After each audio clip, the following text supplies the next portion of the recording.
Hello guys, जय माता की। कैसे हैं आप सब। तो आज शॉर्ट वीडियो में हम देखेंगे कि क्या है भोलेनाथ के महादेव के संदेश आपके लिए। ये संदेश मैं महादेव के ही ऑरेकल डेक से आपके लिए आज ला रही हूँ। जिनकी भी भोलेनाथ में आस्था है, महादेव में आस्था है, तो वो इन संदेश को ज़रूर देखें। कहीं ना कहीं ये संदेश आपसे कनेक्ट होंगे। शॉर्ट वीडियो मैं बना रही हूँ इस चैनल पे, आपको पता है मैं शॉर्ट वीडियोस ही बनाती हूँ। अगर आपको रोज़ की रीडिंग्स चाहिए, बड़ी रीडिंग्स चाहिए, so you can subscribe my another channel, it's Durgeshwari tarot. वहाँ पे आप मुझसे अपनी पर्सनल रीडिंग भी ले सकते हैं। गाइज, अननेसेसरी मैसेजेस करेंगे तो आपको ब्लॉक कर दिया जाएगा। सिर्फ और सिर्फ रीडिंग के रिगार्डिंग मैसेजेस करेंगे तो ज़्यादा अच्छा होगा, ठीक है। सो चलिए, मैं महादेव के ही डेक से आज अपने व्यूअर्स के लिए महादेव के संदेश लेके आ रही हूँ कि आज की रीडिंग में जो लोग भोलेनाथ से बहुत ज़्यादा कनेक्टेड हैं, या अगर आप किसी और देवी देवता में आस्था रखते हैं, किसी और धर्म से आप लोग जुड़े हुए हैं, तो आप अपने डिवाइन की तरफ से इन मैसेजेस को कंसिडर कर लीजिएगा। बट ज़्यादातर जो लोग भोलेनाथ से जुड़े हैं उन्हीं का डेक है, तो मैं देखूंगी कि भोलेनाथ आपको क्या संदेश दे रहे हैं। जय भोलेनाथ। ओम नमः शिवाय, शिवाय नमः। ओम ओम महाकालेश्वराय श्री शिवाय नमस्तुभ्यम। ओम महाकालेश्वराय श्री शिवाय नमस्तुभ्यम। भोलेनाथ के क्या है संदेश व्यूअर्स के लिए। Okay, worthless connections are being removed. Wow, the first message is so powerful message. Worthless people are being removed. तो यहाँ पे किसी को ये जानने की ज़रूरत है कि आपके जीवन में जो वर्थलेस लोग हैं, आसपास आपके कोई रिश्तेदार, कोई भी ऐसे लोग जो आपको डिजर्व नहीं करते, मे बी ऐसे लोग जो आपको डिजर्व नहीं करते, आपके लायक ही नहीं है, आपके आपके लेवल के नहीं है, ऐसे इंसान के पीछे आप अपनी लाइफ को, अपनी एनर्जीज को वेस्ट कर रहे हैं। सो कोई इंसान जो आपके हित में नहीं है, कोई इंसान जो आपका वेल विशर नहीं है और आप उसके पीछे अपनी लाइफ को खराब कर रहे हैं, तो ये चीज़ कहीं ना कहीं भोलेनाथ से बर्दाश्त नहीं हो रही। आपके अहित में जितने भी आपके आसपास लोग हैं, कहते हैं ना मुंह पे कुछ और पीठ पीछे कुछ और, ऐसे जितने भी रिश्तेदार, ऐसे जितने भी लोग अपनों के भेष में, सगे संबंधियों के भेष में जितने भी आपके आसपास हैं, उन सबको आने वाले समय में एक एक करके हटाया जाएगा। आपके आसपास भोलेनाथ सिर्फ उन्हीं लोगों को, उन्हीं सोल्स को ही रहने देंगे जो आपको डिजर्व करते हैं, ठीक है, जो आपके हित में है और जिनकी एनर्जीज और आपकी एनर्जीज, मतलब जिनकी एनर्जीज आपकी एनर्जीज से मैच होंगी, जो डिवाइनली आपसे कनेक्टेड होंगे सोल लेवल पे, ऐसे ही लोग आपसे जुड़े रहेंगे। इनके अलावा जो वर्थलेस लोग होंगे, जो टॉक्सिक लोग होंगे, जो नार्सिसिस्ट लोग होंगे, उनको भोलेनाथ धीरे धीरे करके आपके जीवन से निकाल रहे हैं। It's a very powerful message. जैसे कि मैं अपने जीवन में चलती हूँ, तो इससे बड़ी पावरफुल चीज़ ही नहीं है कि गलत लोगों को स्वयं ही डिवाइन आपके जीवन से दूर कर देते हैं।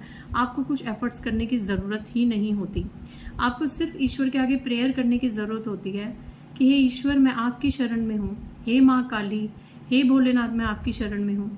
जितने भी लोग, चाहे पूरा संसार ही क्यों ना हो, फिर जितने भी लोग मेरे हित में नहीं हैं, आपको पता कौन मेरे मुंह पे कैसा है, कौन मेरे पीठ पीछे कैसा है, तो जितने भी बुरे लोग हैं, कुछ ना कुछ ऐसी परिस्थितियां खड़ी कीजिए कि ऐसे टॉक्सिक और गलत लोग, खास करके ऐसे नार्सिसिस्ट लोग जो इस हद तक आपको ट्रिगर कर देते हैं अपनी हरकतों से कि आपके अंदर का वर्स्ट निकालने में वो बेहतर होते हैं।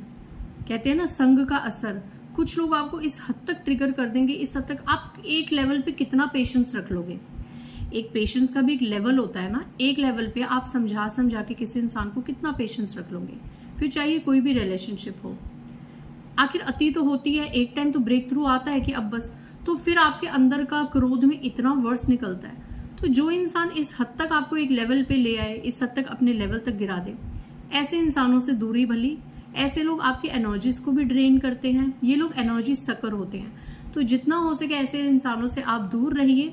और अगर आप किसी भी इशू के कारण, किसी भी प्रारब्ध के कारण, किसी भी वजह से ऐसे टॉक्सिक और नार्सिसिस्ट लोगों से दूर नहीं हो पा रहे, तो अब भोलेनाथ खुद कुछ ऐसी परिस्थितियां उत्पन्न कर रहे हैं, ऐसे सर्कमस्टेंसेस क्रिएट कर रहे हैं कि ये सभी टॉक्सिक बुरे लोग आपके जीवन से स्वतः ही निकल जाएंगे।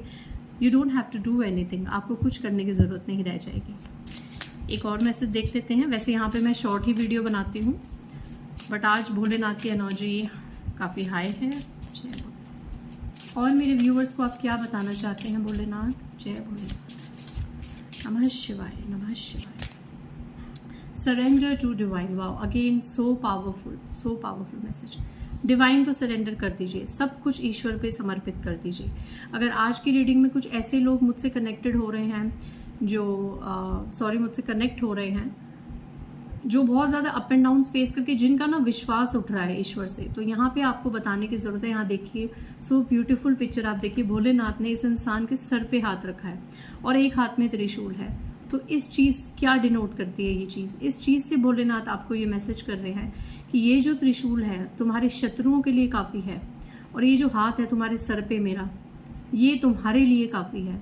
सब कुछ मुझ पर छोड़ दो और आगे बढ़ो, सब कुछ डिवाइन पे छोड़ दो गाइस। मैं सच कह रही हूँ, जब आप डिवाइन पे सरेंडर कर देते हैं, चाहे आप जिस किसी को भी माने, जब आप अपने आप को पूरा उन पे समर्पित कर देते हैं ना, वो इतना अमेज रिजल्ट आपको देते हैं। वो ऐसी ऐसी मिराक्युलस चीज़ें, ऐसी ऐसी ब्लेसफुल चीज़ें आपकी लाइफ में कर देते हैं। आप ऐसी चीज़ें अट्रैक्ट कर देते हैं कि आपने जो कभी सोची भी ना हो। आप खुद अंदर अंदर सोचो कि क्या मैं इस लायक था या क्या मैं इस लायक थी जो आज मेरे साथ इतनी अबंडेंट चीज़ें हो रही हैं।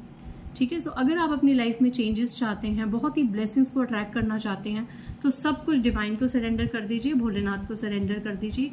उनकी कृपा में, उनकी रजा में खुश रहिए, अपने आप चीज़ें ठीक हो जाएंगी। सो आज बहुत ही ब्यूटीफुल और मोटिवेटेड रीडिंग थी। मिलते हैं नेक्स्ट रीडिंग में। बाय गाइस, जय माता दी।